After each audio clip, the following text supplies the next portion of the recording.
KosmoTime for a distraction-free workspace. How to find deep work according to Cal Newport's book. If you hadn't read it yet, you must have heard of Cal Newport's book. Deep Work: Rules for a Focused Success in a Distracted World. As defined by the author, deep work is the ability to focus without distraction on a cognitively demanding task. It's a skill that allows you to produce better results in less time and that makes you better at what you do. Instead of spending your days distracted by emails, notifications, and social media, let's find out a better way. In his book, Cal Newport suggests 3 strategies to find deep work. Strategy number 1, make time for distraction. It's impossible to pretend distraction doesn't exist, so better accept it and create your own boundaries. How? In your calendar, allow time for distraction. For example, here in my calendar, you can see how I've scheduled a 30 minutes block just for emails and messages.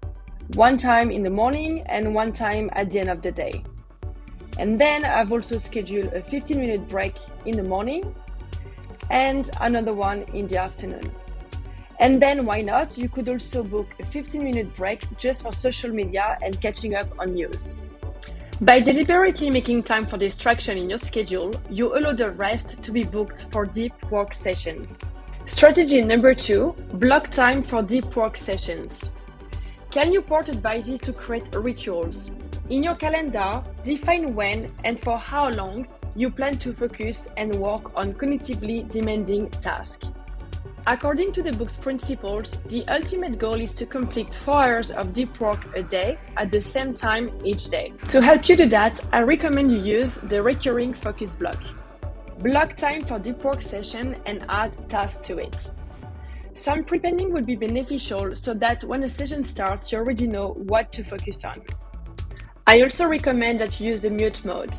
Turn it on when you're ready to start a session to prevent distraction.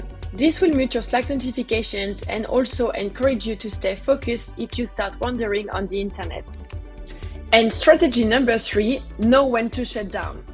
Cal Newport mentions the importance of preparing for the following day. List out what you couldn't do today and prioritize it for the next day. For example, here in my calendar, see how I schedule a recurring task at the end of each day that says plan for tomorrow. And finally, unplug and be transparent about it.